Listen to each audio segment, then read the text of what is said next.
Welcome, welcome, welcome, welcome, everybody. We are here to talk with Catherine McCrum, Feldenkrais practitioner, about the dynamic seat. So, welcome. Yep. Welcome, hi, everybody. Hello. Let's see, I'm going to turn up the volume just a little bit more so I can hear you better.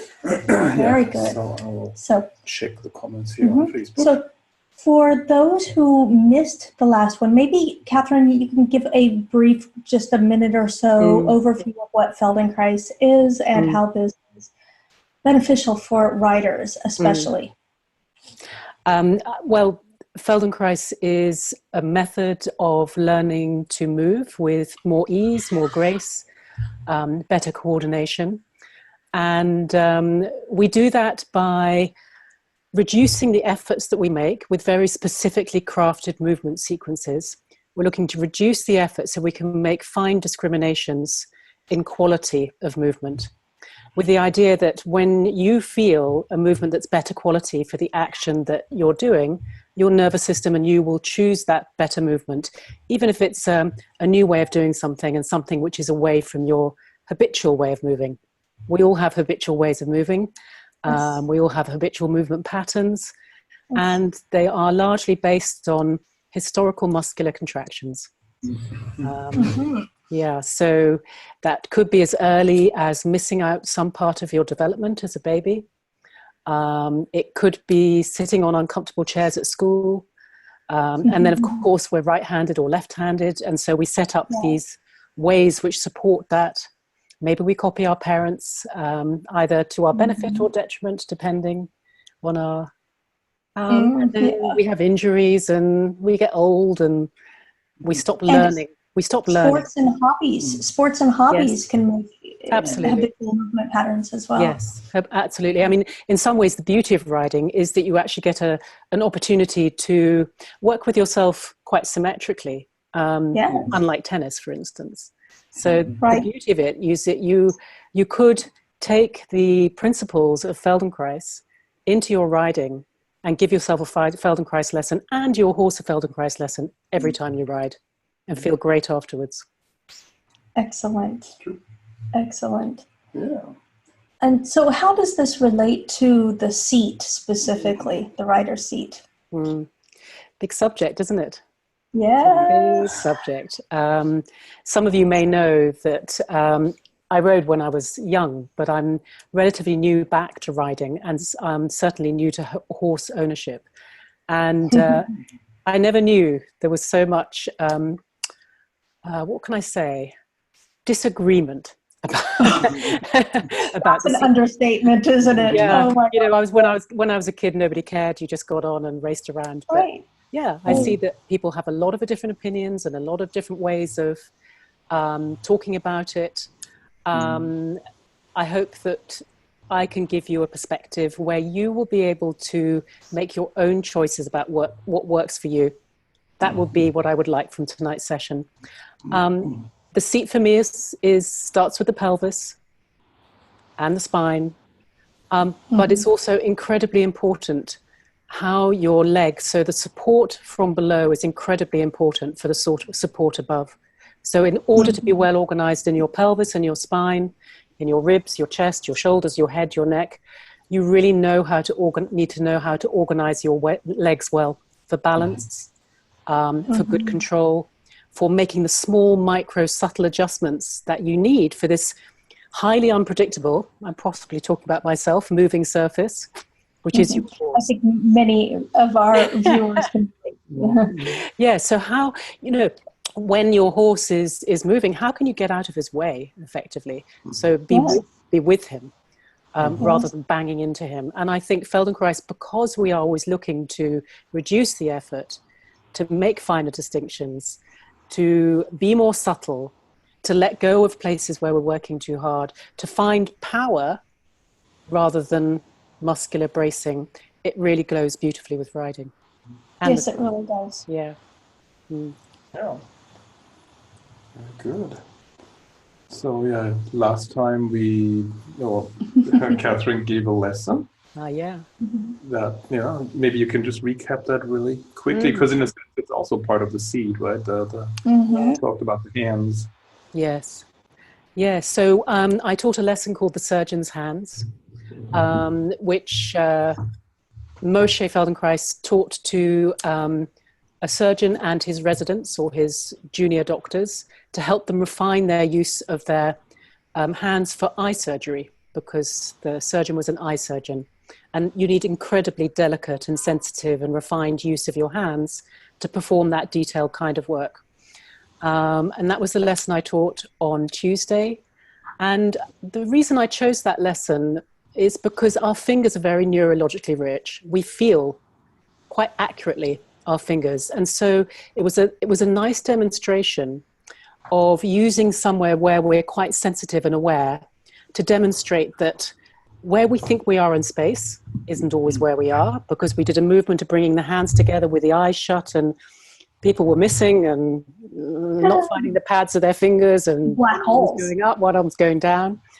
And then we did something which enlivened this neurologically rich area of the finger pads, and then everybody started to get more accurate. But the really interesting thing was we had what I like to call a test movement or reference movement, where we started the session by turning our heads right and left, noticing which direction was easier. And pretty much everybody, I imagine, has a direction where they can more fluidly turn their head. We did the lesson only on pretty much most of the movements were with the right hand moving and the left hand still. And I think we got a very high number of participants were able to turn their head much more easily in both directions. They felt more symmetrical. Yeah, I can attest to doing that. stuff with their hands. So this is another principle of the Feldenkrais method, is that if you change one part, you change the whole of yourself. Yeah, I love that concept. Right. Yeah, and this is actually, I think, a really good sequence of lessons that Catherine shows, because of course, as people as humans, we're so hand-oriented, right? We're used to doing everything with our hands, right? And then we have a lot of nerve endings in our hands. That's what the beginner writer does. They try to do everything with their hands, right? And they don't use their body, like the spine, the pelvis, the shoulders, etc., right? And the old masters said that there is no such thing as a good hand without a good seat, right? So that's why I think this is beautiful that now today you're talking about the flexible seat, how to manage the seat, how to use the seat. How to really be alive in the seat, because the seat, we see the seat. A good rider looks like they're very still up there, but they're not. Right. They're not still at all. There's a lot going on very minutely beneath the surface, and sometimes not so minutely, Yeah, absolutely. And I think the other thing which is worth mentioning is what you talked about there, Thomas, is that, obviously you want your hands and your arms to be soft and feeling and sensitive. And in order for your arms and hands to be sensitive and soft, you need really good support. Right. Yes. And you really need the good support of your shoulders resting on your ribs, your spine being as long as it can be. And your pelvis being in a place where you are very centered. And then tonight we're going to do quite a bit of focus on the feet and legs. And so maybe that will illuminate a little bit how that connection of the importance of how we find, well, it's interesting, of course, riding, it's how we find the stirrups, but and the sides, the flanks of the horse. Right. So it's different from standing, but those areas that we're touching the horse are the surfaces that we get support from. If you don't know how to get support from those surfaces, you cannot be either dynamic or stable. Right. Right. Very, very true.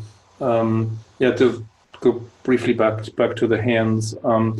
People tend to also view the hands as being something separate from the seat, and a lot of people think hands are a bad thing. Using your hands or using the reins is a bad thing, but really, if you think of it as an extension of the seat, like the hands are attached to the seat, and they emanate from the seat. The rein aids begin somewhere in the center of your body, and then they just flow out through your forearms and wrists and fingers and the reins to the horse's nose or mouth, depending on what you're riding with, right? Then it's a much more organic, neutral way of looking at it, and then you can think of rein aids like half halts as weight aids, really, because you're using your weight plus the weight of the horse's head and neck to flex a hind leg. So it's all one, right? It's all connected with each other.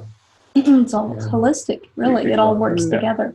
Exactly. So and I think until I came to you guys, I didn't really understand those kind of connections. And so for me, many of these lessons that I want to teach you have arisen out of my own explorations from Thomas and Shanna's teachings. Because I don't, it's there's a lot of information out there, and a lot of it is quite confusing. So I'm incredibly grateful to have such clear explanations of what we're looking for. It's really helped me devise my own way of learning. Oh, interesting. Yeah, that's awesome.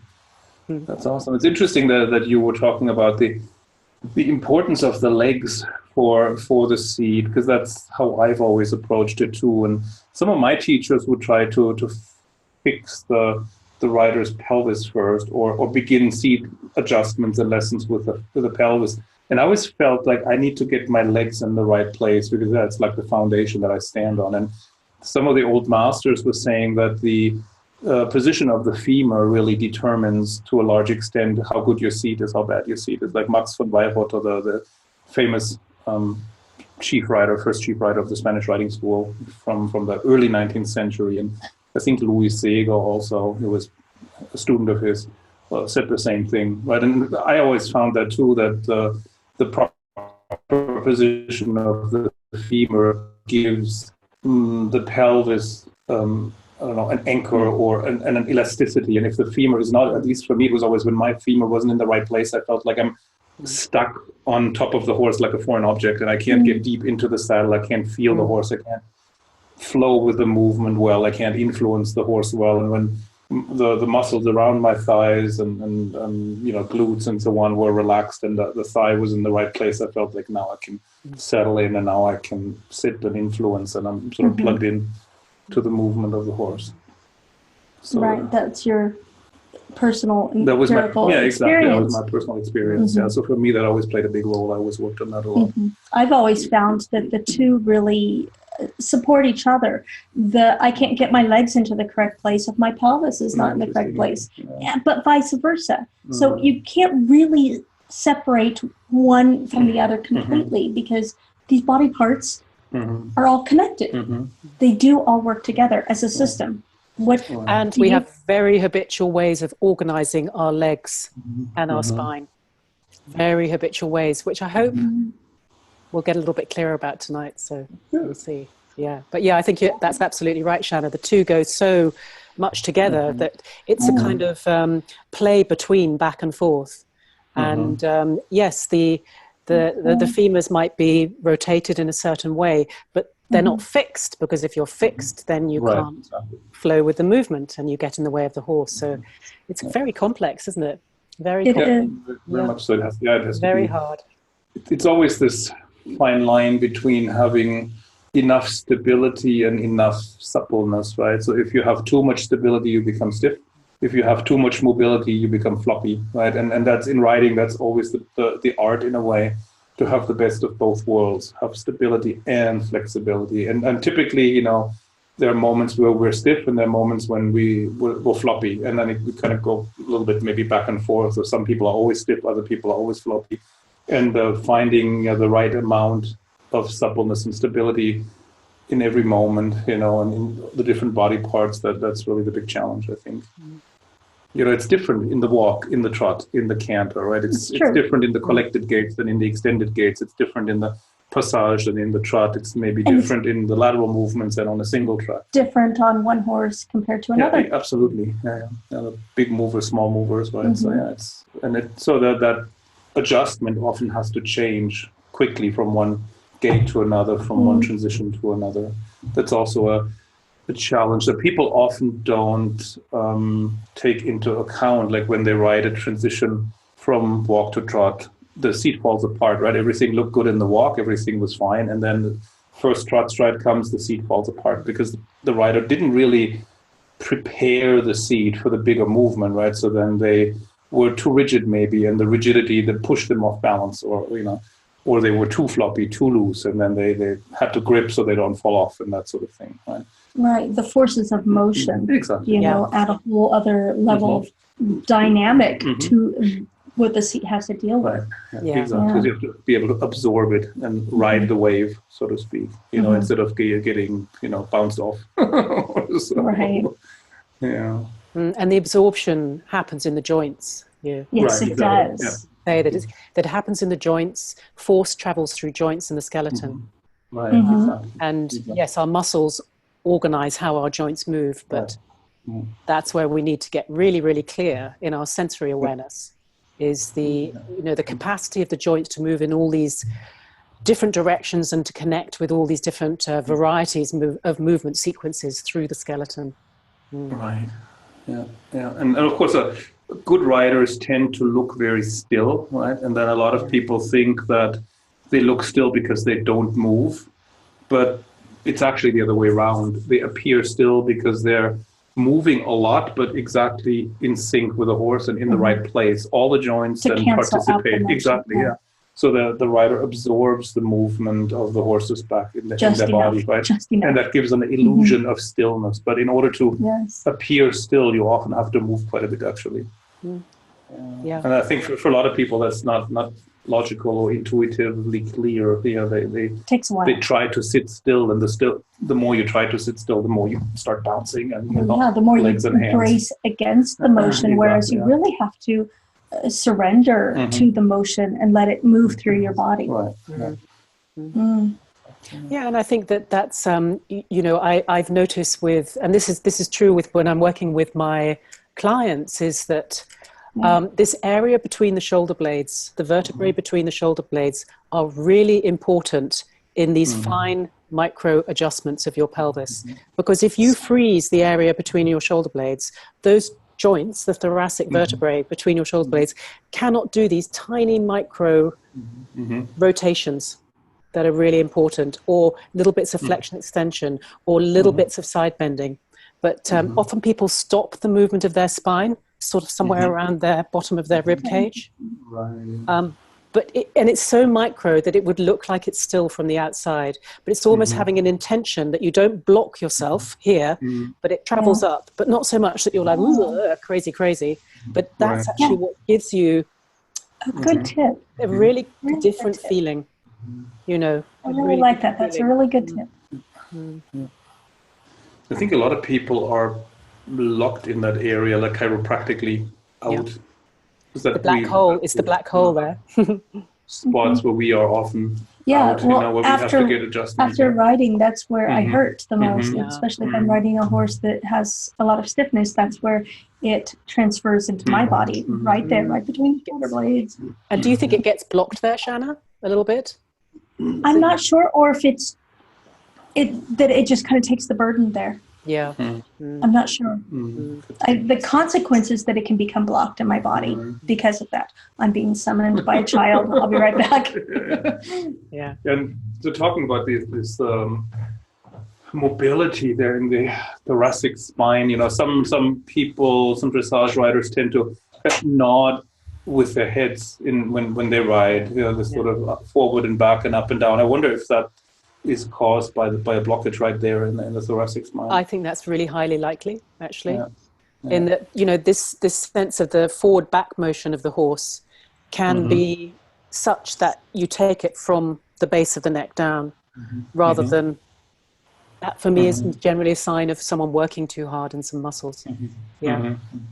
I mean, some of this, of course, I'm less sure about in riding, but I'm very sure in skiing, because that's obviously my background. But it's certainly when I discovered how to be free up here without being kind of, you don't want to be wobbly, you want to be free and responsive, then my legs got so much more springy and agile.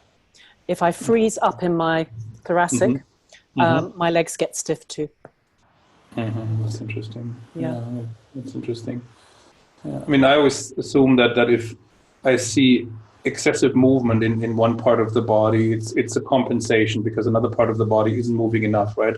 If one joint is blocked and stiff and it's not flexing and extending enough, then other joints have to do extra work, right? And so if I see the big head bob, in the riders, then I wonder, so where does that come from, right? Which part of the body is not relaxed enough, not moving enough? And with the head and neck, I always find it a little tricky, but this shoulder, upper back area makes sense. Yeah, and it is a difficult area for people to feel. So, sometimes talking about it when people are on the horse is too complex, because you need to get to know that area probably off the horse and actually out of gravity, so you're not so busy with your postural muscles. I found when, in order to work with people who would like to discover more about, their ribs, their thoracic spine, you need to get down on the floor, and the floor gives you marvelous feedback about which parts of you are moving. It really gives you feedback to the vertebrae, the joints. It's you can feel the ribs much more easily, and then you can take that into a more upright posture. It's interesting. That's right, just new awareness. Yes. You take this into being upright. Yes, yeah.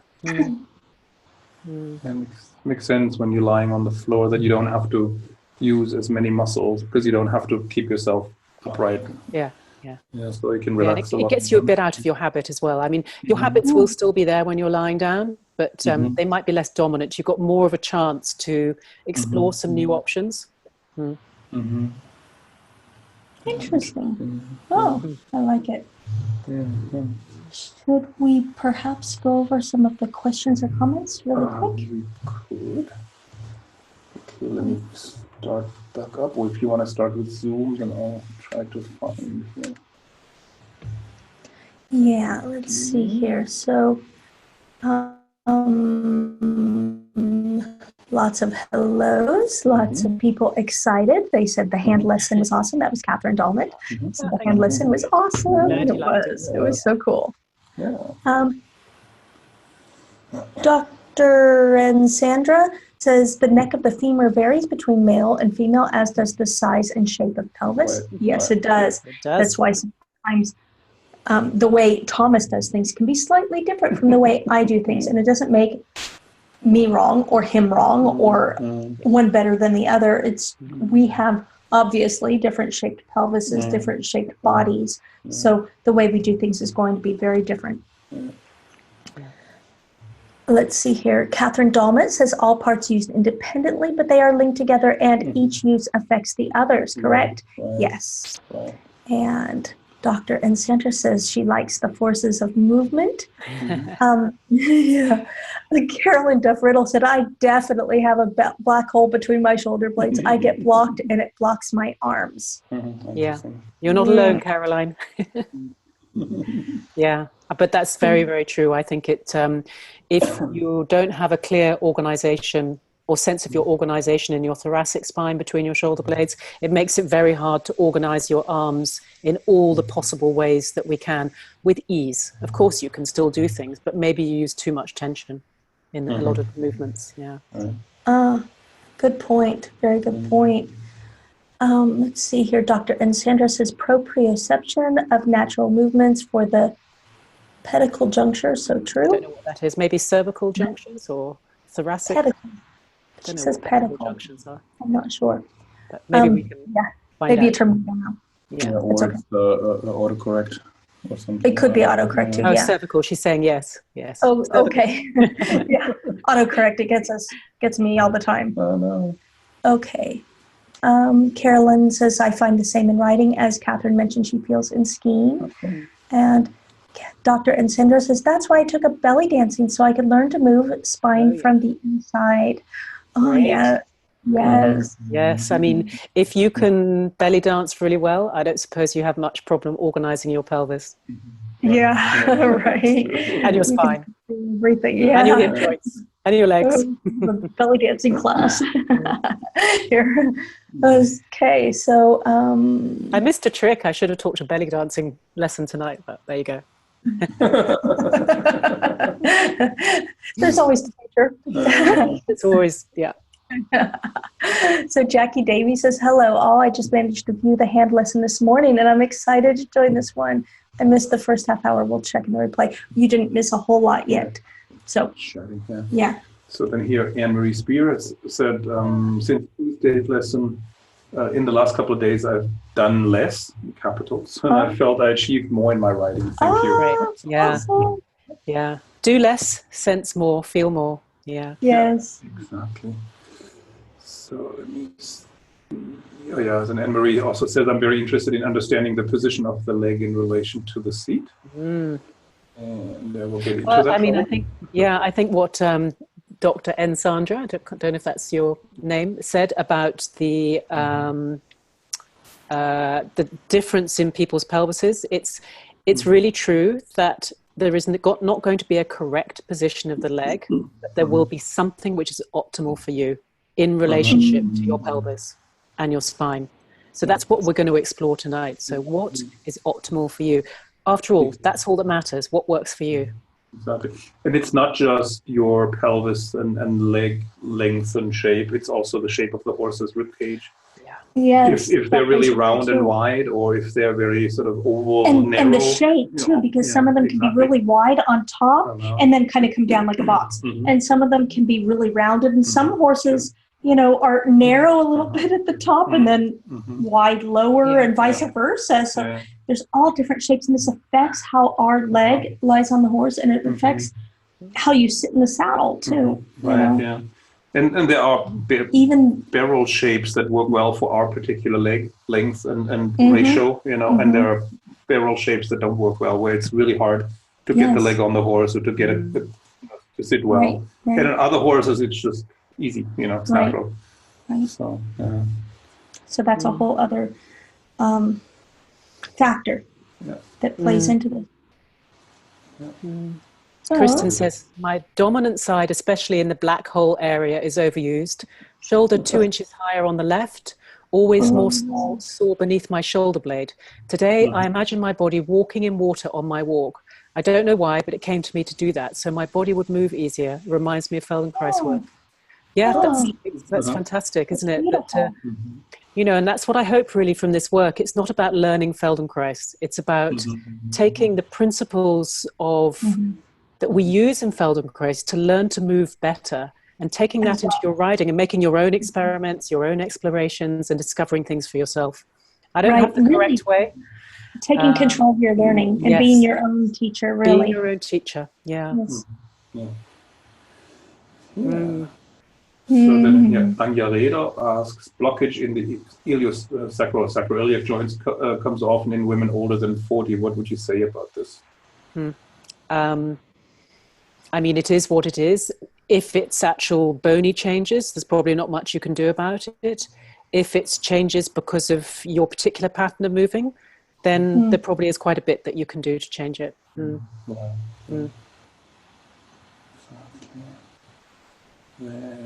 McGuire asks, should I hold my shoulder blades back? Well, I would say not, and I'm sure lots of people would say yes. I think it depends how you do it. But I think the trouble with holding the shoulder blades back, in other words, it's kind of quite a popular thing to squeeze the shoulder blades together, is that often people are teaching that because people are a little bit rounded in the thoracic spine and the sternum is depressed a little bit. And then they use this to try to compensate for that. But then you've got a force taking your sternum down, and you're adding another force at the back, taking your shoulder blades back, and you end up with contractions. Sorry, essentially, you're not fixing the problem where the problem is. You're fixing the symptom. That's exactly what I think. I think there's something that you need to make, the change needs to come from lower down. Yes. I think you would agree with that, Shanna, is there's going to be something in your legs, your pelvis, your lumbar, that when you find that... And even this area here, the lower rib cage, this supports the sternum, which allows the shoulders to relax back, not force them back. They can come back just because they're able to, not because you're forcing it.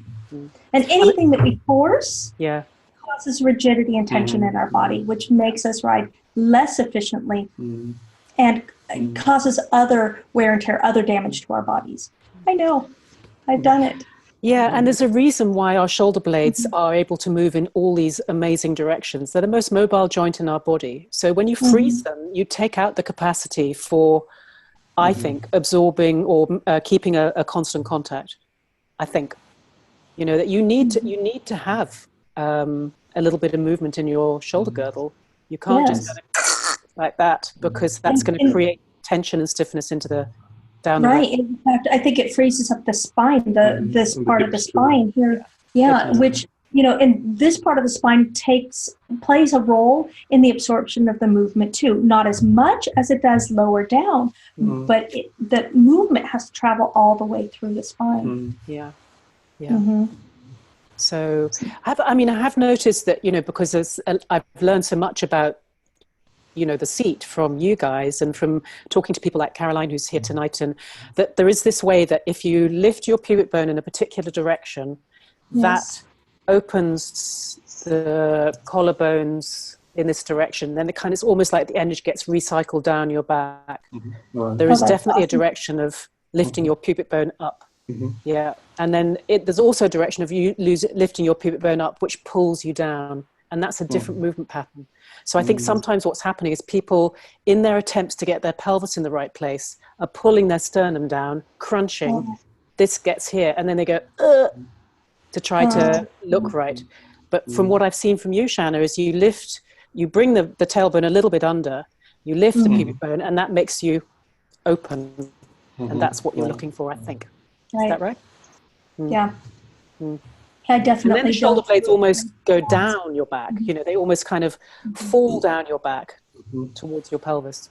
Right. Yeah. Exactly. You can relax them down and back. Yeah, I like to visualize like a conveyor belt that goes up in the front of the body and then down in the back. You know, where just feeling is that you're lifting the pubic bone and maybe the solar plexus a little bit, or everything in the front has a tendency to come up, and everything in the back has a tendency to drop, and then the shoulder blades, you know, not without forcing them, but there's a sort of a tendency to sink, maybe, you know, the shoulder blades. And that gives a good upright position usually, and then a certain stability. It also brings your head over your pelvis, whereas the other version where you do lift your pubic bone, but you engage your abdominals too much so that you crunch, brings your head forward. And then you get this problem, don't you, where the rider says, I can't stop looking down. I would venture to say that that's because somehow you've organized your pelvis and your spine and your ribs in a way that's inevitable. Yeah, exactly. The front line shouldn't contract. It should extend a little bit. It should stretch. Yeah, looking for length and strength. Exactly. Yes. Yeah, that's why, you know, if you visualize the upper body as a capital D, that works pretty well too, that the line of your back is straight and the front line can be a little convex, you know, whereas if the back line is convex and the front line is concave, then it's, you know, hunched over and weak. And I think that's one for the men. Yeah, I've told you this before. This does not work for me at all. If I think of myself as a capital D, I sway my back. I hollow my back. Yeah, I tend to slouch. I tend to be round. That's why that works for me. Yeah. So, but there are even women that have that tendency. So this can be helpful for them, but especially more men than women. You know, this is going to, you know, this is why it's great that, you know, we can both give our perspectives, because we come at it slightly differently from our own experience. And this can help more people. Yeah, you can try on other people's body for size. Yeah, see what it feels like. Yeah. Actually, here, hold on a second. A couple more questions. Yeah. Okay. Sue had an interesting question. She said, I posted at the end of the last session and Catherine responded to me. Thanks. I've been working on my body position for the last 15 plus months, and I'm finally starting to get a visual picture that I like. Can you talk a little bit about how to organize your weight across your seat and through your legs? Also, I have found that how quietly I sit on my horse is directly related to finding my horse's center of motion. I think that's the correct term, and organizing myself over that point. This is something that I rarely hear trainers talk about. That's true. It makes a difference whether you're sitting, you know, more forward or more back, you know, in the saddle, or whether the saddle is placed more forward or more back. Yeah, exactly. There is a point where you're in the center of the motion, so it's not too big, so to speak. And if you're ahead or behind, then you get out of sync with the horse's motion. Right. It's very true. And some people tend to sit too far back in the saddle, too close to the cantle, usually because they can't relax the hips enough. and then the tightness in the front of the hips pushes the pelvis back towards the cantle, and then that creates problems. Then you're behind the motion a little bit, and that tends to lead to a chair seat. They pull their legs up, knees up, and lower legs out in front. So then you're not really balanced anymore, because your center of gravity doesn't fall between your feet or your heels anymore. Then everything, you have to either hang on the reins or you have to lean forward, and to compensate for that.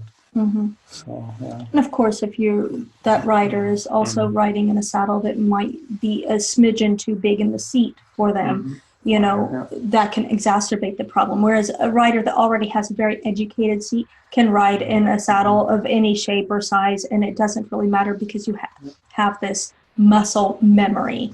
You have a lot of good habits, right? that inform the seat regardless of the tendency of the saddle. But for the average person learning, this is going to just exacerbate the problem. If they're in a saddle, the center of the balance of the saddle is too far back, or the seat is a little bit too big for them. Yeah, if the deepest point is behind the center of the seat, then it's a problem.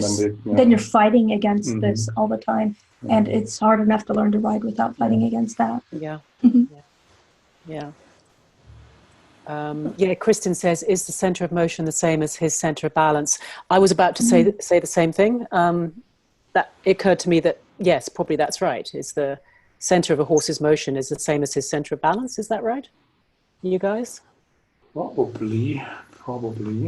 It's not something. At least they're pretty close together. I would say I don't know. And maybe it's shifting all the time. This is not something I have myself studied. Yeah. According to how their horse is organizing themselves, maybe in the more collected work, that's always shifting back, or, my horse likes to run around on the forehand. So if the horse is balanced, they lift their back, right? And they lift the withers up, and then it gives you the feeling of sitting on a hill almost, right? And then there is a point on that hill where, you're balanced when you sit on that. And if you're, ahead or behind that point, then it becomes more difficult to balance the horse and to sit in the motion. Right? So, but these are also very small, increments, really. So it's hard to measure something like that objectively. It's something that you feel more. Yes. We all have center of gravity by which we move and try to stay upright. Absolutely. You need to stay upright and resist the forces of gravity according to the slope that you're on, or the side hill, and I'm sure it's the same with riding, isn't it? And if you have a well-trained horse, they make it easy to sit well because they balance you, they carry you in a balanced way, and they allow you to sit in balance. And if you have a green horse or a horse that's stiff and on the forehand and crooked, especially, they will put you in a very uncomfortable position, and they sometimes kind of insist that you stay there. They resist you against you trying to sit balanced and straight, right? Because then they would have to organize their own body differently than what they're used to, right? And then they would have to use different muscles, and then it feels weird to the horse at first, right? So some horses push one hip up more than the other, so you feel like you're sitting on a fence post with one seat bone, whereas the other seat bone is suspended in the air. There's nothing underneath it, like there's a hole under your other seat bone, right? Or you feel in the level arena, you feel like you're riding downhill all the time because the horse is just pushing the croup up, right? Permanently. It's a really strange feeling. And when the horse is balanced and supple, then that's easy. Then they allow you to sit, or they place you correctly, right? That's the value of a schoolmaster. That's why the old masters always insisted that the beginner riders get lessons on schoolmasters who help them sit correctly. Right. Unfortunately, most riders these days don't have access to that. I know. So we have to get creative and find other ways. That's exactly why we do this. Maybe, do you have anything else that's really I think we can start with the lesson. I mean, there's lots more little comments and some questions, but lots of comments, observations about what we were talking about. But maybe we should start with the lesson, otherwise it gets too late. Cool. Ready for a lesson, guys? Yes, ready for a lesson. It's a little bit longer than the lesson I taught on Tuesday.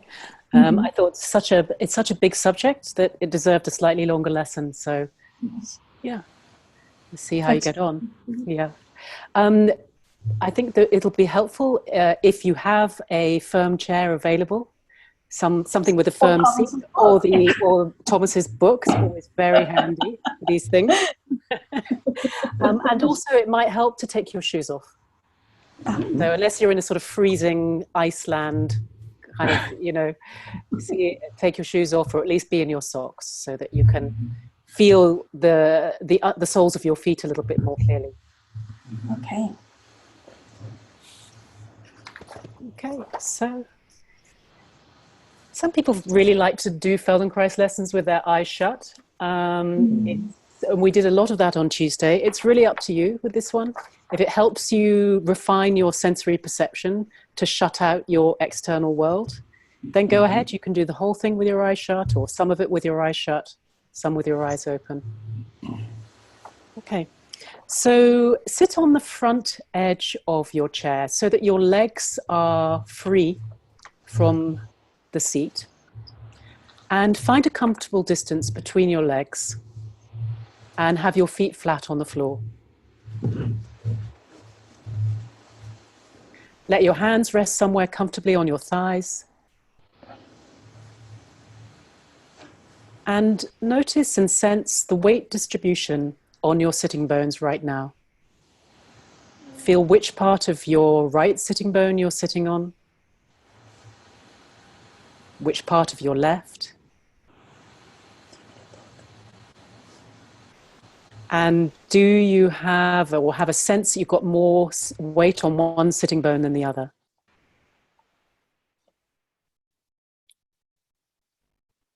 And then shift your attention to your spine and start to track the length of your spine from your tailbone up through your sacrum to your lumbar spine. And then continue in your mind's eye, following the vertebrae as you move from your lumbar spine to your thoracic spine. The thoracic spine is where you have ribs.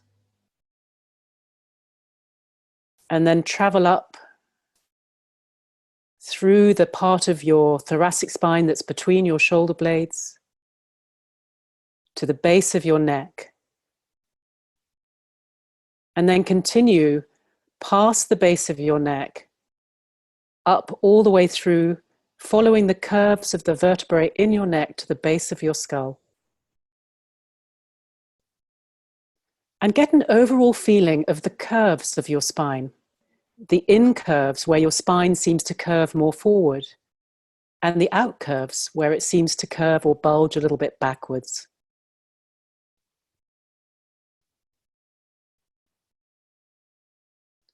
Now, very gently, start to round your whole back, and as you do so, look down a little bit with your head and with your eyes.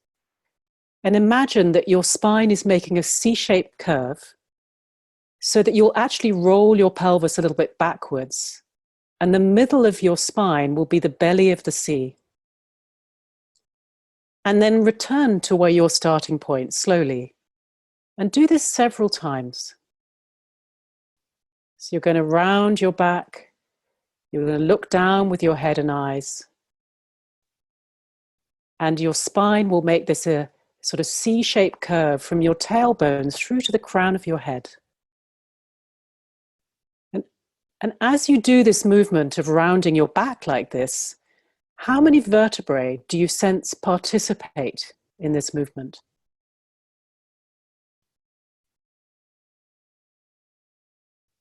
You know, from your pelvis up to the base of your skull, you have 24 vertebrae.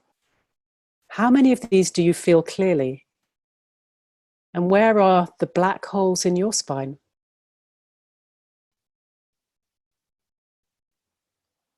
Notice how you breathe when you round your back like this.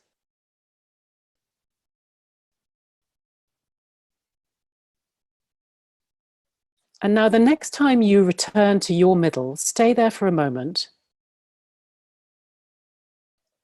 And then try the opposite. So you're going to look up to the ceiling a little and then arch your whole back so that you make a C-shaped curve with your spine in the other direction. And now, of course, your pelvis will roll forward and your weight will come a little bit more towards the front of your sitting bones. And then slowly return to the middle. And do this several times, looking up and thinking that the whole of your spine helps you participate in this action of looking up towards the ceiling. How even is your curve? Are there some places where you have a sort of deeper arch and some places that are flatter? How do you breathe and look up? Do you hold on to your belly muscles? And if you do, does that help you look up with ease and with flow? Perhaps you could push your belly out a little bit as you roll your pelvis forward. Expand a little bit.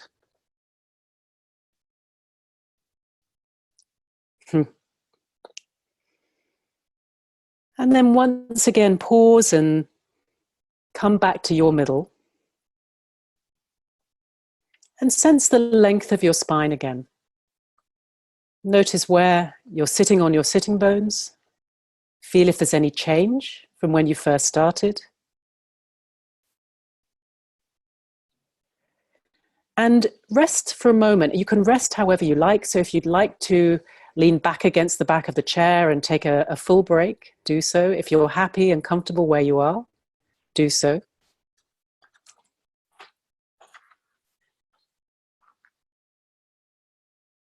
And now return to sitting on the front edge of your chair. And shift your attention to your legs and your feet. Notice how you've placed your legs. Are they symmetrical? Or is one more forward and one more turned out? Can you observe your legs without correcting? So if they are asymmetrical, and most of us will be, leave them where they are. A few times move your right knee a little bit inwards and then return to where you started, and then a little bit outwards. And do this movement. It can be small because you're looking for a range which feels smooth, easy, almost as if you're exploring how freely does your femur move in your hip joint. Notice, is it easier to bring your knee inwards, or is it easier to take your knee outwards?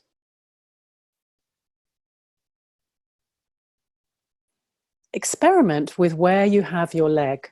So you could move your leg closer to your midline. You could lift it up literally and put it closer to your left leg. And do a few of these inward and outward movements here. And you'll probably find that one direction gets easier and the other direction gets more difficult. And then move your leg way out, further than you had it out before, and do a few of these movements with your leg out.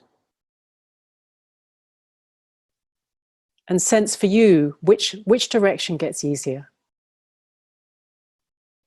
Is there a place for your right foot and your right leg to be where both the inward and the outward could feel equally easy, so that you have an equal range, an equal sense of effort?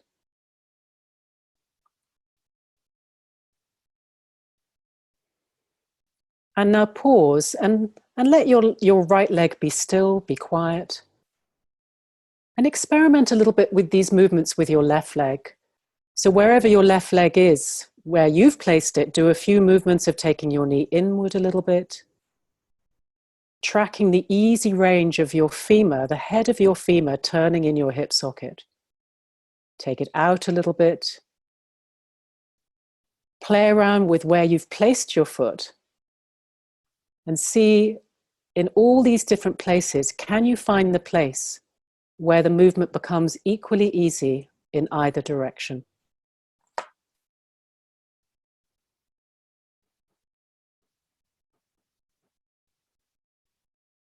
Pause a moment and a couple of times move both knees inward and both knees outward, just so that you can compare and contrast the sensations of both legs moving in both hip joints.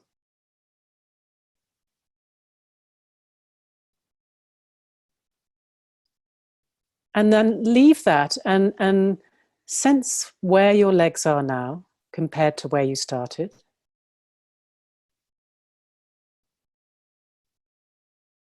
Take a rest and a pause.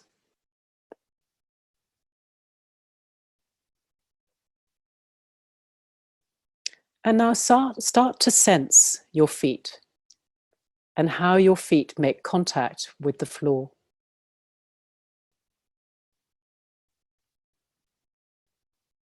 Shift your attention to your right foot and feel the footprint that you make with this foot. Which parts of your right foot have weight and connection with the ground?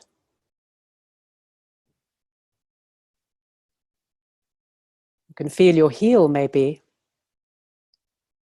but what about the ball of your foot, the big toe side of your foot? And then across the base of each toe to the little toe. Where are you heaviest? And where do you feel like the connection with the floor is a little sketchier? What about the pads of your toes? How many of the pads of your toes are in contact with the floor? And is the pressure even? Or is your weight distributed more on some toes than others?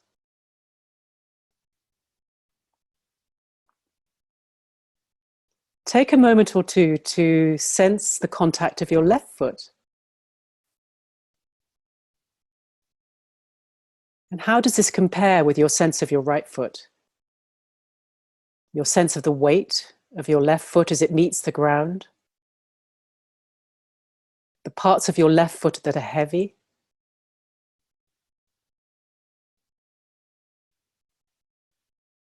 Come back to your right foot and very slowly start to lift the inside edge of your right foot so that you roll across your foot to the outside edge. So you will almost increase the size of the instep. A little bit more weight will go onto the outside of your heel, onto the little toe side of your foot. And can you do this movement of lifting the inside edge of your right foot and have your knees stay relatively quiet?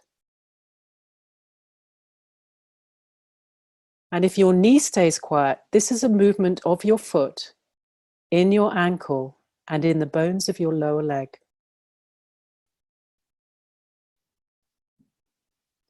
Try the other direction, rolling a little bit more onto the inside of your foot and lifting the outside of your right foot away from the floor.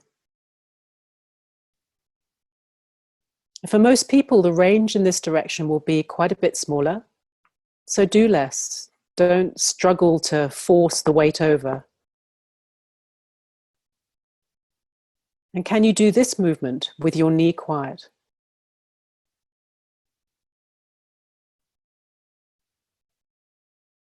A few times go back and forth, rolling to the inside, and feel how the shape of your foot conforms to the surface it's in contact with.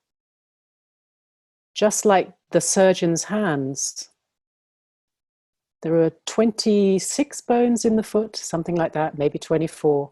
How many bones do you feel conform to the shape of the floor as you roll your contact from the inside to the out?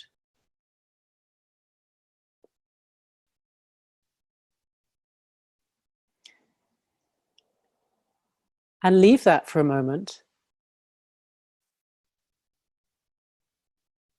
And gently take your right knee a little bit inwards, back to the middle, a little bit outwards, back to the middle. And what sense do you have of this movement now? Can you feel how this is, of course, a movement of your right femur in your hip joint? But there is a lot of involvement from the knee down. Yeah. Try this on the leg that you haven't done so much with, the left leg. Feel the quality of moving your left knee in and out compared to your right.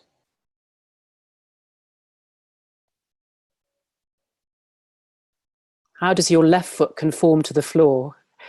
Sometimes when I do these, I feel like my left foot's like a stump, you know, it's a wooden feeling. Leave your legs for a moment and take a rest and a pause.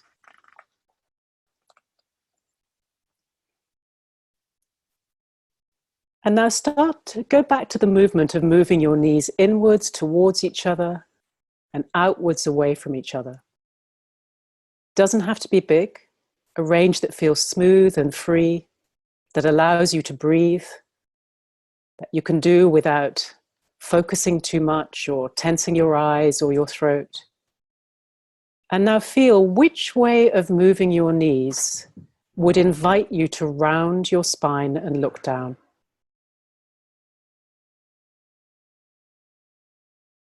And which way of moving your knees would invite you to arch your spine and look up? And see, can the movement emerge of your spine making these C-shaped curves in each direction from this movement of your legs and your feet on the floor?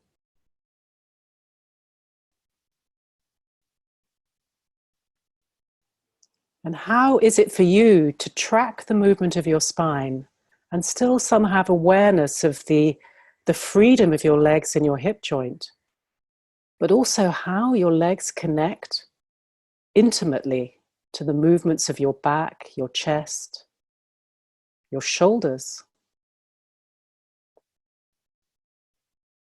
And because we had differences in how people organize themselves, can you do the opposite? So whichever pattern you chose, could you do the opposite? So if you opened your knees and rounded, could you open your knees and get tall?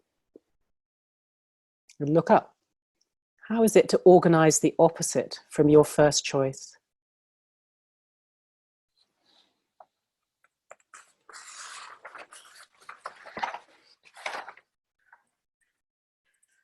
Can you do the version which maybe wasn't your first choice and make it as smooth and as easy as the one that fits you?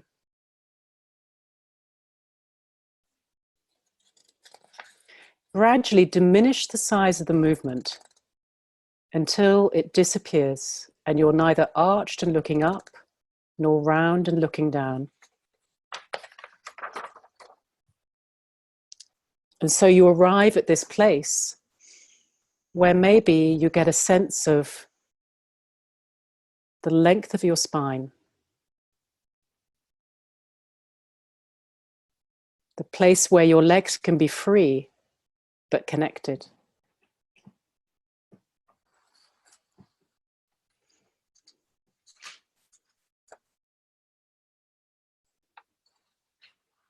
And very slowly come back to wherever you are. You can feel your sitting bones as you come back. You can keep a sense of your spine as you return to the outside environment. Maybe keep a sense of your feet and the contact of your feet on the floor. And your breath. And we will finish there.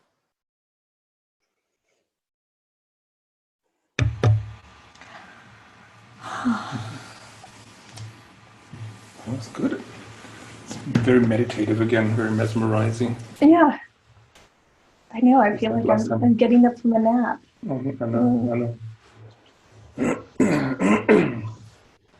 Yeah, we should ask the viewers again if they did it and what they felt. I'm very interested to see what they thought of this. Oh gosh, lots of messages coming in. Okay.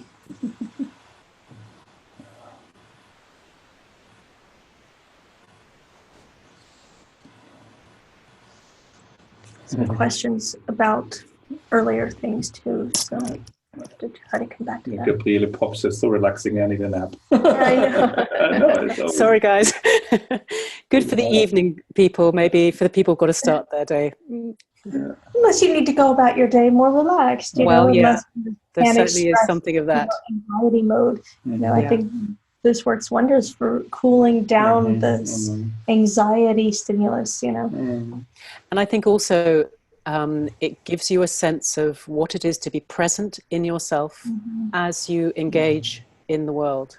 So keep a sense of your internal sense of your, you know, this great length of your spine that maybe you found, this stability of your feet. And maybe we can even talk with that sense at the same time. Okay, so let's see here.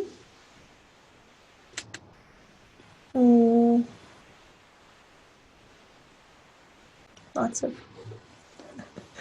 questions, but they were about earlier stuff. Comments here. Anja Reda says, interesting combination, connection about feet, knee, and spine.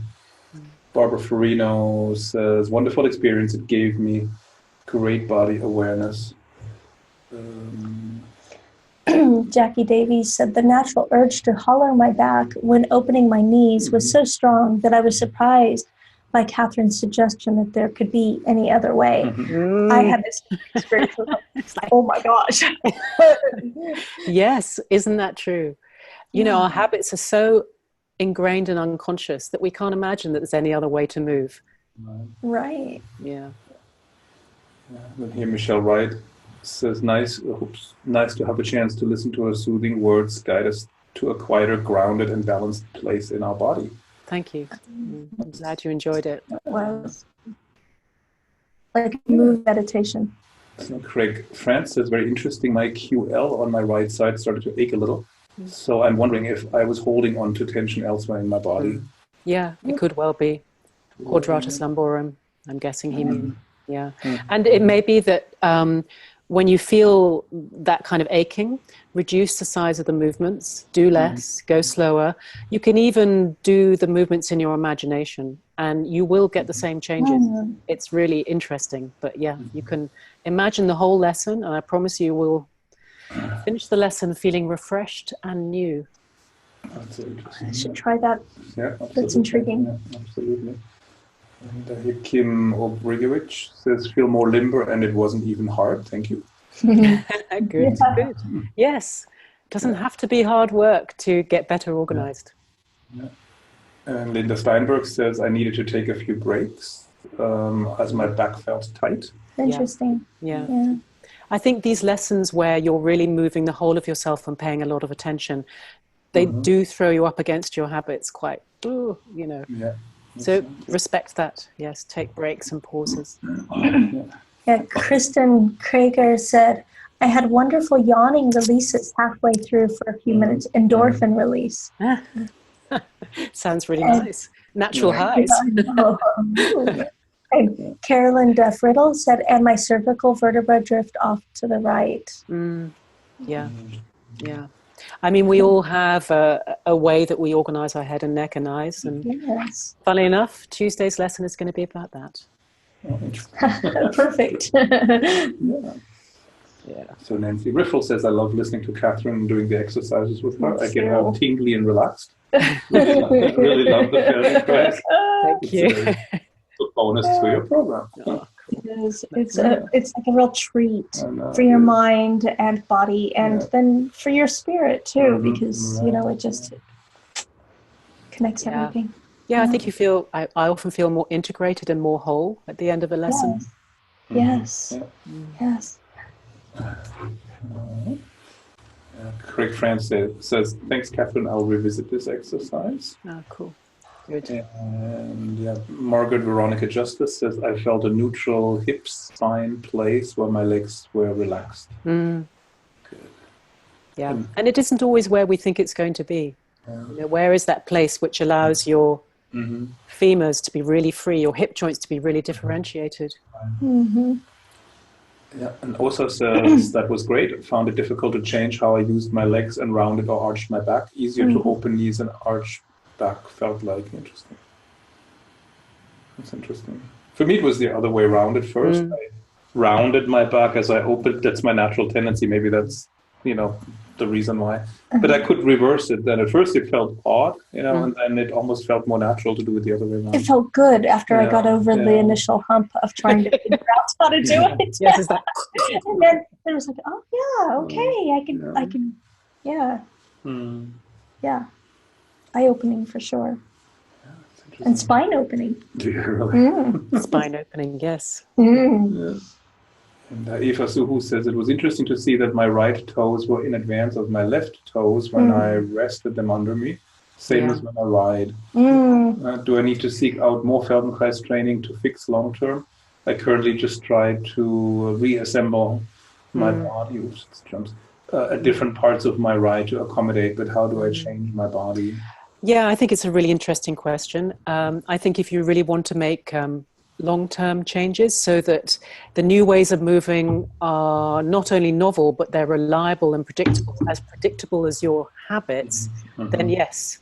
If you pursue, maybe you find a local Feldenkrais practitioner to work with, or you go to a group class, it does really help to get down on the floor and explore these things in more depth. Yeah, it's really worth it. It's really worth it. Kath Margaret says, my feet are interesting. Totally right foot outside edge. Odd as heavier on right side seat bone. I would think those would be contrary. Interesting.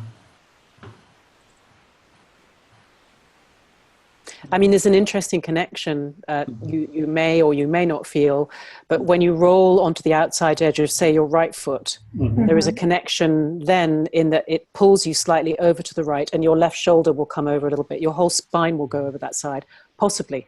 That's probably what she was feeling. Yeah, as long as, unless your habit is blocking you, in which case that may not happen. But yeah, there is that, I don't know if you can feel it, Shannon, there's this little sense of, as the inside edge lifts, that does something all the way through you. It actually brings you over to the right side. So minimally. But of course, it's the minimal which actually makes a huge difference in riding, isn't it? It's the very small things that we don't notice.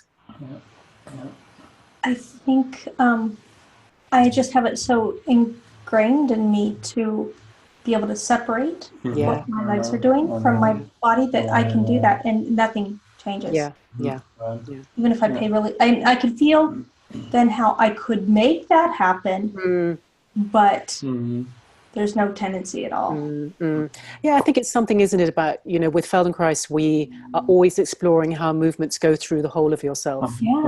And also within that, it gives you the skill to decide for it not to go through you.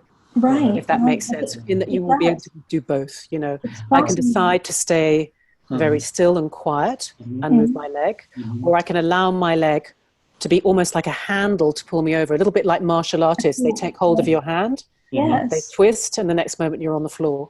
Right. On your back. Yeah. That sequence of movement through the skeleton. And that's what we're talking about there, is that when you allow the sequence of movement through the joints, it will draw you over.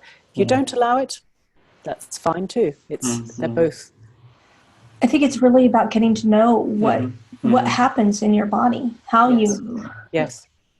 And that unlocks the key to then changing what you need to change, what you want to change. Yes, exactly. Yeah, it does. Because when you know yourself and all the possible movements, you suddenly recognize where you're blocking more than you need to, and then you can inhibit it, and then you can move in the way that you might want. But until you recognize where you're blocking, you can't inhibit, because there's nothing to inhibit, and you're just a slave to your pattern. Yeah, you have no idea you're even doing it, or you have no idea where it comes from. So, the result that, that the leg turns out when you ride, or, like, who was it that mentioned that her right foot is always forward? Yeah. It was Ava, wasn't it? Ava where it all comes from within the body, within the rest of the body. Yeah. So Barbara Tilson says, very relaxing, but also enlightening. Yes. Discovered several important things. I have a sticky left side of my pelvis. Things did not move as easily in and out. It could be interesting to do the detailed foot movements with your left foot. and see if that helps you reorganize your leg a little bit and clarify your hip joint. Yeah. And Linda Steinbrück says, initially I felt twisted in my hips, but at the end I felt straighter in my hips. That's great. And, me too, in fact. Yeah. And Vivian Dixon said spine felt long and that I was taller at the end. Interesting. What for me change was that I felt like my feet had a larger surface at the end, or they were in touch with a larger part. Both of them, especially or just the right one. Especially the right one, but left one too, but more the right one more. Almost like my feet like melted into the floor and spread out, like they were physically larger. The feeling, right, that you get, So that was weird. And that's a very that gives you the foundation for making powerful movements when you've got that much surface and that kind of level of differentiation in the bones of your feet. You can move yourself powerfully in all sorts of different directions by using the force that you get by pushing the floor, and then directing that force through the bones and joints in the direction you want to go. Right. That makes sense. Yeah. Go ahead and talk. Well, I'm doing it with my left foot. Like your left foot. Used to say that the ground is our most important training tool in riding. And that's basically what you're saying. It's the same concept. Right? It's about wherever you gain your support. Exactly. And using the ground to push off and sink down. And, we do that with a stirrup stepping with the horses, but it's a dancer would use the ground, but as riders, unless you're long reining, you're not, or you've been thrown off the horse, you're not actually making contact with the ground yourself, but you're making contact with the horse who is making contact with the ground. Yeah, and actually I think it's a really good point, because when you feel more clearly what's possible in terms of force from the ground and using that for movement, you get a bit of a clearer idea, I think, of what the feeling is for what you're looking for in the horse and how he's using or she is using the ground, because it is a feeling through, I often hear Thomas, I go, he's describing transmission of force from the ground through the skeleton. Yes. Exactly. And when things go well in riding, you feel like you're connected to the ground, and you feel like your feet are connected to the ground. Your energy goes down to the horse, through the horse's feet to the ground. Your weight, your whatever, energy impulses you send down, half volts, weight, everything. And the springiness, right? It connects to the ground, you can push down, and you get bounced back up like from a trampoline. Other people would call this the oneness, the feeling of oneness. Right. There's a separation between the horse and the rider, or this centaur feeling that, this is your upper body, but the rest of you is the horse, Yeah, and I think that we're all talking the same thing with these descriptions. Yeah. Right, you can always describe the same thing from different angles or with different words, right, to capture different aspects of it. You tend to very very specifically detail instead of these kind of more ephemeral, concepts of oneness. You don't. That's not you. You don't talk in those terms, but that you can feel the weight travel down, and then these things. Yeah, I'm not so flowery. Sorry. No, you're not flowery.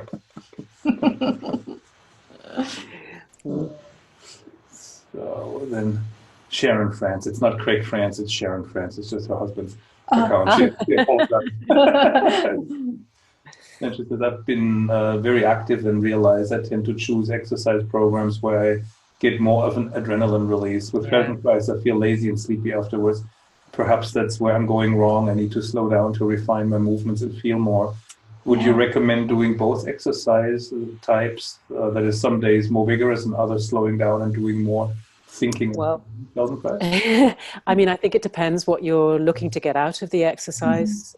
For me, I love to exercise. I enjoy using my body like that. And because I know how to use my body well, I don't hurt myself. And I think that's a really important thing. They can complement each other. They can complement each other. When you know how to use, for instance, say you're lifting weights and you know how to use transmission of force through your bones, and you know how to use the surface you're standing on, you can lift weights very effectively and make them beneficial. But many people I work with injure themselves because they push themselves too much in the gym without really understanding how to organize themselves well. Oh yeah, it's like And doing dressage movements with an unbalanced horse that's stiff and crooked, right? Same thing. Absolutely. Which is why working on core strength isn't really enough, because what you get is learn how to contract your abdominals. For instance, most of the exercises are about that, but that doesn't translate into better balance, clearer sensory understanding, how to make those micro movements that you need to adjust to the changing surface. It doesn't give you the refinement, the skills, make the small distinctions that are necessary for an art like riding. Yes. Riding isn't an exercise class, is it? It's the last thing. It's really about learning. It really is. Right. Oh. It combines many different aspects. There is an athletic aspect, there is an academic aspect, there's this artistic aspect, and this developing. But you always used to say the horse is not your exercise equipment. Right. That's true. It's not. It's kind of where you take everything that you learn and you apply it on the horse. Yeah, exactly. I mean, but still, sometimes you sweat when you ride. Yes, it's still it's very physical. Sure. Athletic. So it has all these elements, and for the horses too. And like with the horses, I like to do these Feldenkrais type exercises where it's very much about balance and awareness and feeling where the feet are and shifting the weight and reorganizing the body. And then I feel like the horse needs time maybe to digest and integrate that. And then it helps to just trot or canter, big circle or whole school. So it's more cardiovascular workout. It's more muscle, physical. And the brain gets a chance to process, what we were doing. So it's not more input for the brain, but now the brain gets a chance to think about the horse can release the way he needs to release. And some of them it's walking on the long rein. Other horses, it's by moving their body, Yeah, plus with the horse, when you change their balance and the body organization, I feel like they need to experience what that feels like, that new posture, the new organization. What does it feel like in the trot, in the canter? It's almost like a car mechanic who fixed something in the car. Now he has to drive the car around the block to see if it works and how it's working, right? I always feel like the horse has to test drive the new body, like to experience now, how does that feel different if I don't know, shift my weight more here or there, or align my hips and shoulders differently, carry myself differently. What does that mean, so to speak? How does that feel, in real life applications? So that seems to be important, to give the horse a chance. And maybe the same for people too, that after Feldenkrais, they actually go out and do some real life movements or in whatever. Exercise is important, isn't it? It's important to have a strong cardiovascular system, and of course it's important. But if you can do it in a way that's you get more benefit and less harm, then then yay. Yeah, exactly. Actually, it's a really interesting question from Carol. He says, when I'm making the forward C and the backward C, I can feel the rock in my sit bones. I would imagine you would say that on a horse, the neutral position in your sitting bones, I imagine, is optimal. But when I'm in neutral on my sitting bones, I still have a sway in my lower back. Yeah. When I'm forward, my shoulders are hunched. And when I'm in the backwards, I'm really swayed and pelvis is tilted. So my question is, how can I keep straighter back with a tall span and not sway my back? That is a matter of doing a lot of awareness work and getting to know all the possible movements of your vertebrae in relationship to each other. Because what I'm thinking is that probably when you were making the forward and backward C, that there were some vertebrae which were really moving you forward and some which weren't really participating. And that's an awareness thing. It's difficult to do it in sitting because your postural, the way that you hold yourself up will be very ingrained and you'll have been doing it for a long time. So Feldenkrais lessons where you get down on the floor would be really helpful for you. And it takes time. To change those really deep patterns does take time. So yes, can't give you a quick fix, but I can give you a direction. Catherine, I know to do some, go on. I know that Feldenkrais really speaks to the skeleton. Yes. And you don't refer a lot to the muscles. But in this sort of situation, I know from a personal experience with a lot of teaching that often it's related to a tight psoas muscle. Yeah. Because the psoas, the way it's connected to the femur, it goes through the pelvis, and it's actually connected right below the the rib. Absolutely. Yes, it pulls the pulls the it does lumbar back forward, and so that this, until the psoas can relax enough that it can release this tension, you're going to have this habitual pattern. So how does Feldenkrais play into that? How does Feldenkrais?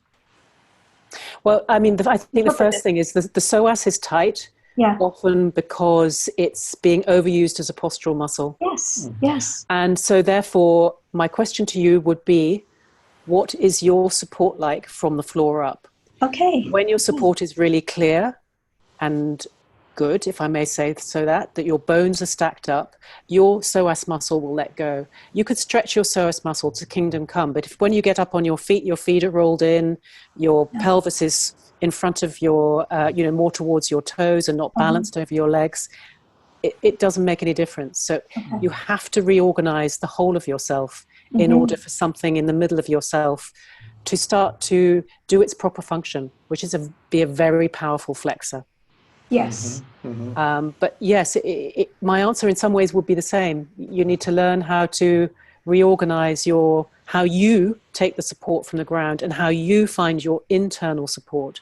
Okay. But yes, we do know about muscles and we do think about muscles. But what I have found is that the muscles generally organize themselves around a clear intention of movement through the skeleton. Whereas it's quite difficult to say, in order to bend my arm, I need to tense this muscle, this muscle, and I need to lengthen that muscle, that muscle, that muscle. That's complicated. And it might be interesting to know all of that, but it doesn't help you do it better, right? But it doesn't necessarily help you do it better, no. Okay. Very interesting. Makes sense. Interesting. Somebody illuminating, actually. Somebody earlier had a question about piriform. That's probably goes in the same direction. I don't know that I can find it quickly. I know there were a lot of comments. But the piriformis is often also very tight and can be quite painful. But it's a rotator, isn't it? So I think it's a hip rotator of some sort. But so do you think also that gets tight because the pelvis is in the wrong place or in the wrong position, and the legs, the way that you organize your legs into the hip joint, that's what it is mostly. There's something about your organization of your legs, where you get a bit of that maybe, and that makes a lot of sense to me. Yes. Yes. Yeah. So finding the equal ease of turning your knees in and out is asking the rotators to lengthen and shorten. I don't want to get too much into muscles because I'm not the expert on muscles, but there'll be people who can explain it far better.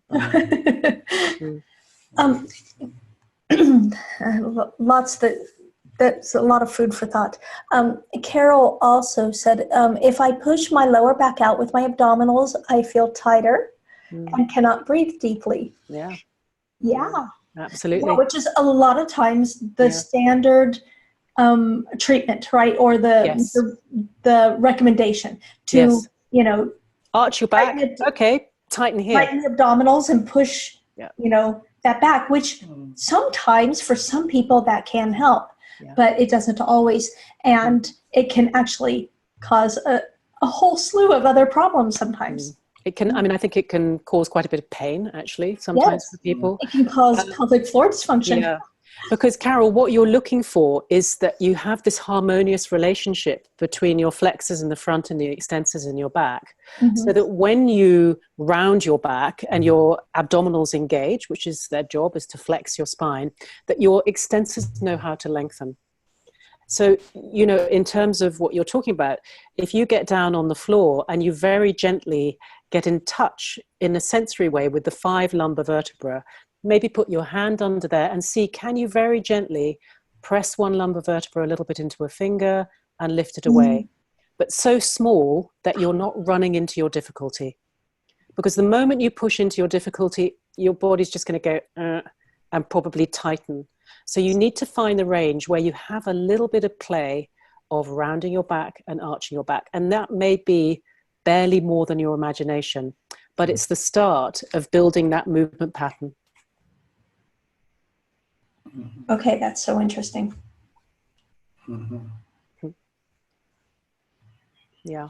But yes, I mean, if you really contract your abdominals strongly, maybe in the short term it might change, but I don't think it's going to change things in the long term. It sounds like you've already discovered that. So yeah, she's found that the conventional advice is not helping her. That's interesting. If I push really strongly, putting my fingers on the lumbar back, push really strongly, it pushes the vertebra out, but it doesn't necessarily change a whole lot. But if I do what you said, where I just see how little effort I need to make a little bit of a change in the pressure on my finger. Yes. I'm not tightening my abdominals. There's a little bit of abdominal use, but it's not, there's no tightening. Exactly. I'm still very jelly. Your abdominals are contracting just the amount that you need for the movement you make. And this is the thing, is that you want the amount of effort in your muscles for the job in hand. You don't want more. It's not all or nothing. No, it's not all or nothing, or even 50% or nothing sometimes. Yeah.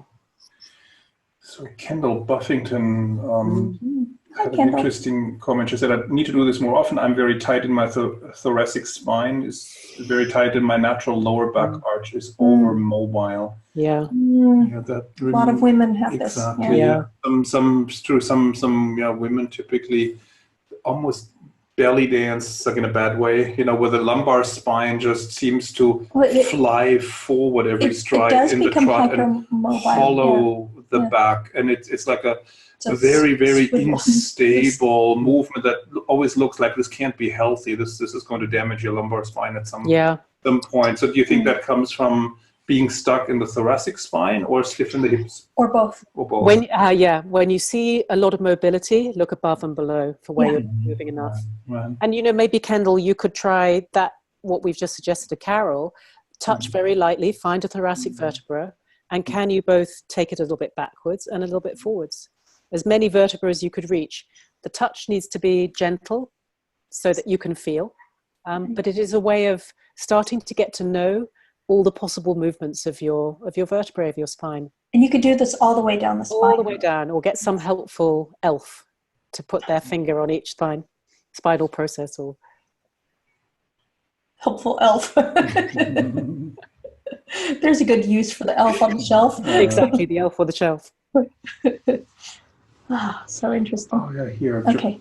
Georgina frames it. Yes, I have piriformis problems, and it restricted my knee turning out action. Okay.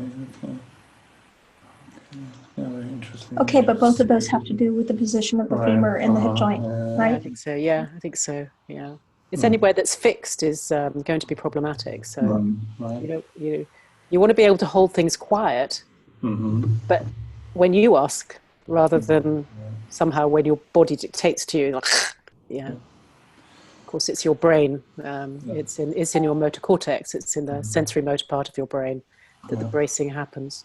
Interesting. So Sharon France had question. She says, very interesting. I've just started working with a muscle energy technique therapist who gave me psoas strengthening exercises and gluteus medius strengthening squat exercises to do for my right weak side. He claims that will help my riding and possibly control my swinging legs more. I'm interested to know what the Feldenkrais alternative would be to this approach. Well, it would be very different, but I don't want to get into kind of comparing methods too much. What I would suggest is, if Feldenkrais is something that seems interesting to you, go and try it out and see what works better. Find a practitioner who will work it. But I think we work with a bit more refinement, possibly. If I was going to stick my neck out, I would say we work with a little bit more refinement than what you're talking about. And maybe an understanding of the whole, rather than body parts in isolation that need to be strengthened or stretched. It's an understanding of how your problem is situated in a whole pattern of movement. In the whole way that you get support. A network within the body, and every part affects many other parts, and it's affected by many other parts, and they work together. It's to do with your awareness of yourself in space, your movement intelligence, your how you relate to yourself on an internal way is complex. Right. The emotions, this plays a role. The thoughts, the judgments, the behaviors, they are, every movement or thought has a movement which goes with it. Every feeling has a movement. Okay. Okay. That's interesting. Whoa. Well, we had an example, didn't we? We did these, I'm interested. we did these movements, and people felt in a different state of mind. Yeah. That's what you see with the horses too. That you can change their state of mind with the training. Yes. Through changing the balance, the organization of the body, the weight distribution. The alignment. They feel also more relaxed, more grounded, more. Same thing. Yeah. Catherine, I want to send you a podcast that I listened to yesterday. Oh, yes, I'd love to. Yeah. Cool. Very good. Yeah. It goes into this and dealing with trauma and therapy. Ah, yes. Emotional trauma. Yes. Absolutely. Yeah. Caroline says, so too much movement creates black holes. It's possible that black holes create too much movement, either above or below. Yeah, it makes sense. Possibly. I think often the places where we move a lot, we do tend to have a bit more awareness of. Yes. Exactly. The places we keep still, we're just very happily keeping still without knowing. Yeah. So Kath Margaret says, I found the ease of spine, curved legs was related to my breathing. That's also an interesting observation. Yeah, for sure. Yeah. Kat M. says, so relaxing, thank you so much. And the first part was very exciting, and now I have to wait all night long till I can try this. Because she's in Germany. Yes, that's true, yeah. You could do that. You could do a version of the lesson when you get on, of course. You could do a mini version. Yeah, modify it a little bit. Modify it a bit. Yes. So Mandy Jones wants to know, is a black hole a part of your body you're not aware of? Oh yeah, we've been making bit jokes about black holes. Yeah, I think that's exactly it. It's the places which are out of awareness.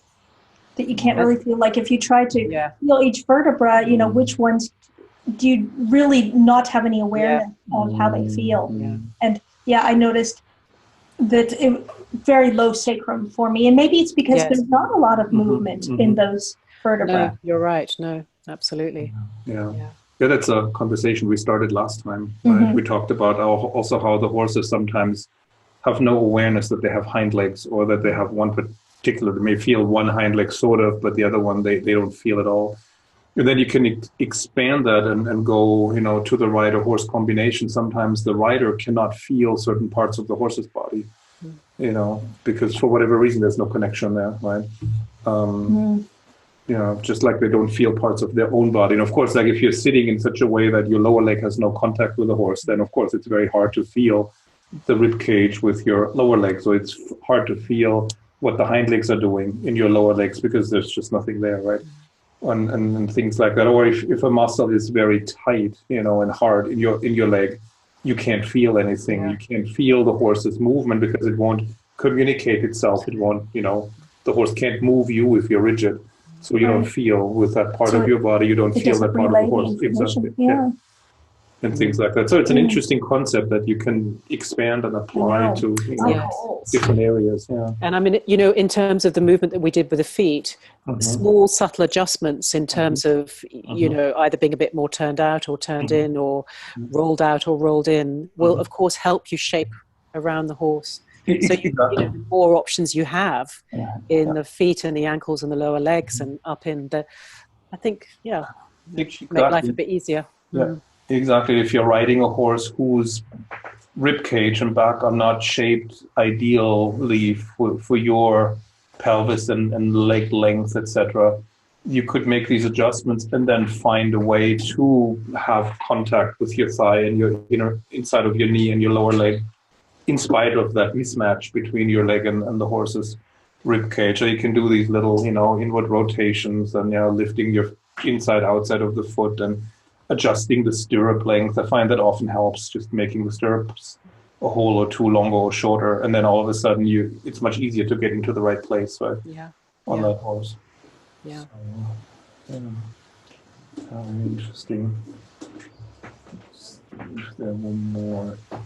Any new questions? True and Soulmate says Feldenkrais on the horse sounds great.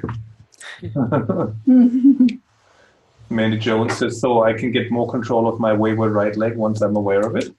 Yeah, Yes. absolutely. Yes. Yeah. That's the more clearly you feel, just in itself, in clarifying a part of you, there's already a change. It's a strange and interesting principle. Yeah. She was saying earlier that she has hip issues. Her right leg insists on going back no matter what she's doing, and the left leg, I guess, is okay. It's perfect, she says. But and it's true. I mean, I see that in students sometimes too, that they have one leg that always does something funky, no matter what. And the students don't have good awareness, or don't seem to have good awareness. So you tell them, fix this, put this leg in a different place, and then it goes back out. Those are the habitual movement patterns, Alien leg syndrome. If we're honest, we have them too. We're just maybe slightly more in control of them, but not always. I see pictures of myself riding. I'm like, what am I doing? Why is my leg there? Or what am I doing with my hand? That's the same thing. But this is a key to getting more control over that. Yeah, it is. Yeah, really. Yeah, sometimes a leg or a hand has a life of its own. It's like this alien leg syndrome or alien hand syndrome, right?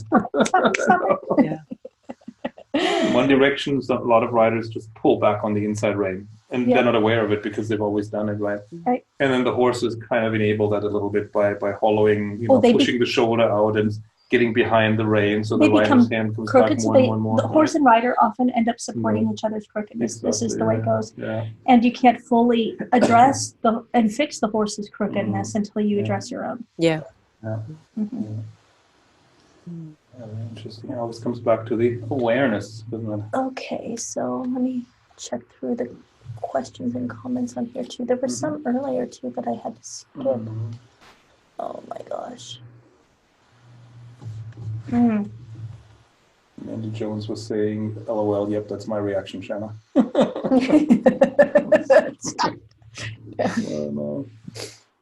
Jackie had asked, Thomas this was earlier, just referred to people sitting too far back because they can't relax their hips enough.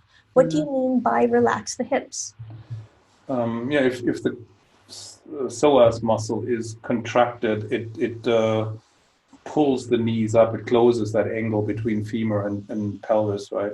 And in order to sit well, you have to be able to relax your thighs and knees down. And so when that psoas muscle is contracted, it often pushes the rider's seat back in the saddle and it pulls the knees up. Another issue that I see sometimes is that people who have stiff ankles, when they ride with stirrups, that's exactly what happens. Then the ankle cannot, move and absorb the movement of the horse's body, and that pushes the knee up, and it pushes the pelvis back, and then they are out of sync, and then they can't sit, they bounce, right? Especially when, people can sit the trot well without stirrups, but they cannot sit the trot at all with stirrups. That's usually an ankle problem, I find. And it's often people who had ankle injuries that led to a stiffening of, the joint, the tendons, whatever, around the ankles. So it could come from different places, right? Like always. But, So Jackie said, last week I was doing exercise similar to this after I had mounted, but before I asked my horse to walk off. My horse paid attention, and then he also had a huge release with a stretch and a big yawn. So so the horse enjoys it too. Fantastic. And so we got some thank yous. Dr. Sandra said thank you, and that this is fitness goals, fitness responsibilities for a lifetime. Jackie said, Shanna, your centaur analogy is spot on. Last week, I rode a friend's Icelandic, less than half the height and weight of my own horse. My proprioception had changed my changed combined body, not sure, word missing there, initially gave me alarm because our combined center of gravity was so much higher than I am used to. Yes. So, and then Carol said, we read that one. Okay. Sorry, I had to skip around because I wanted to move to a few things. Carol had said, I could feel the vertebra much better when I can only imagine it rather than actually doing it. Yeah. Interesting. Yeah, because I think if you make big movements, you'll just run into your restrictions, and then all you feel is your restrictions. That makes sense. Yes. It's interesting. Yeah, so Linda Steinberg says, this concept of endless options as a rider gives me confidence. Thanks for helping me with this conversation that I can offer to my horses, always looking to support softness. Yes. And they're your options, yeah? They're yours to experiment with and play with and get creative with. Yeah. Yes, I love that. Yeah. So Dawn McGuire says, what do you suggest to quiet hands during rising trot? I was told to use more core muscles. Yeah, that's balance, isn't it? Gonna help. Yeah, it's when the hands go up and down, then there is a stiffness in the elbow and the shoulders. Because then as your pelvis goes up, your hands go up too, right? And in reality, your body should go up and down behind your hands. So you have to, as your body goes up, your elbows have to open a little bit. And as your body comes down, they have to flex a little bit. Which comes from the body parts being able to act more independently, right? But if you're lacking in balance, as she said, that you're kind of struggling, you have to kind of brace because you don't know your support. Right? Yeah, and actually, if your way of trying to get more balanced is by contracting your abdominals, you will get an overall increase in tone in the flexors, the muscles which. So therefore, you get too much tone here. It is going to affect your ability to open and close your fingers. Yeah, you have to relax your arm muscles more in order to be able to have a quiet hand. That's one of those things. In order for the hand to become quiet, you have to move your arm joints more, which sounds paradoxical at first, right? So working on your balance, on your feeling of where you need to find support in order for you to stay balanced, feeling that you constantly have to adjust in your pelvis and hip joints, and the whole of you will be what I think allows you to get that softness you're looking for. If you have a little strap in front of the saddle, you could hook your little fingers into that, because then you feel it when your hand comes up. A lot of people are not aware that the hands go up and down. Yeah, it can help with awareness. Right. So it's a little message that, I'm doing that. And then you can shift your focus to finding the support. Exactly. Yeah. When you bump into that little strap, you will probably also notice that your arm muscles are tight, and contracted. And then you can remind yourself to relax the arms and keep your hands down as you go up, and then eventually it becomes a habit and you can move independently. Right? Also, trying hard is the enemy of Yes. Yeah, very true. Very true. Yeah. Okay, a few more comments and then we have to wrap it up because we have another Q&A to start in just a minute. Yeah. So Sharon France again says, the comparison of rider and horse shape, height, etc. is very interesting and something I thought maybe contributing to the difficulty I've had in feeling good on my horse. I'm 5'9" and he's 16 hand with a round barrel, so I find it difficult. It might, especially if your legs are a little short. Yeah. I find that I'm petite and it's very hard for me to ride super round-barreled horses. And if they're a little bit more narrower in the rib cage, it's easier for me because my legs. And Thomas, he's very tall. Yeah, I like the round ones. And he likes them really round. They fill my legs nicely. Yeah. And the shape of the barrel of the horse changes with the balance. With the training. With the training, as they engage the hind legs and lift the back more, they actually expand. Then it's happened to me in clinics when I got on horses that initially I felt like, oh my God, there is no place for me to sit. It's so tiny, right? And then, 20 minutes later, I felt like, okay, now the horse feels normal size. It feels, exactly. Now I have enough room for my thighs and for my butt in the saddle. Yeah. Because the horse has gotten wider and he's lifted his back up. So the whole surface area that's available for me is now much bigger. So that plays a role too.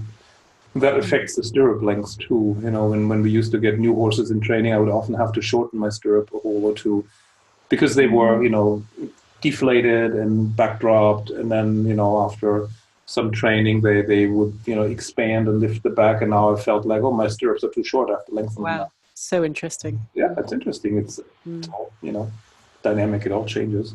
Yes. And then, you know, I could ride, you know, with the same stirrup length for, I don't know, 6 months, a year, and suddenly they felt too long, or suddenly they felt too short. Right. For whatever reason, because my muscles probably got tighter on one day suddenly, or they got more stretched out or more relaxed. I don't know. Yeah, it plays a role too. Because our muscles are different every day too. Or it's just the tipping point, you know, it's just the 1% that makes the big enough difference that it suddenly feels way too short and you have to lengthen them, you know. Right. Yeah.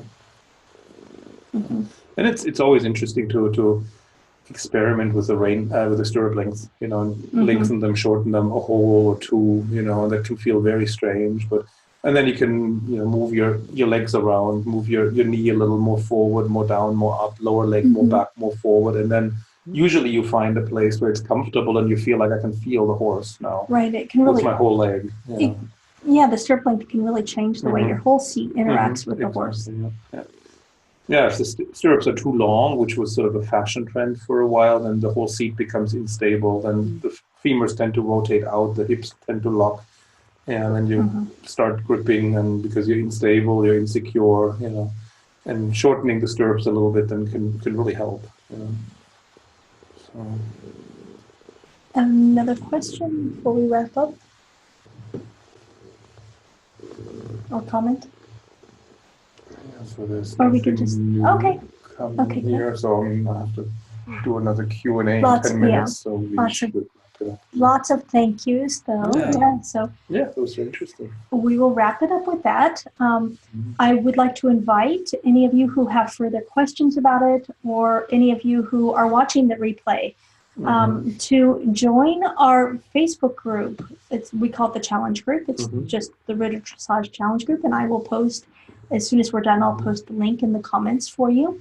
And join in there and ask your questions or provide your feedback, your observations. What happened when you did this exercise? And then go and try it with the other foot too, like I did while we were talking. Yeah, and try the other foot. And what did you notice? What did you learn? You know, I'd love to hear. I think Catherine would too. I would. Yeah, I would. Very curious. So thank you, everybody, for joining us. Thank you for all this great conversation. You guys are so great. And thank you, Catherine. Thank you. And thank you for all your great posts and comments and questions. It all creates the flow, doesn't it? So it contributes to the flow. Yeah. And we learn from each other, which is fantastic. It is fantastic. Yes. That was very, very enjoyable. Yes. So thank you, and have a good night, a good day, good morning. Good night to you, and good night to your cat, and and yours. Right. There he is. See you soon. Bye, everyone. Bye. Bye.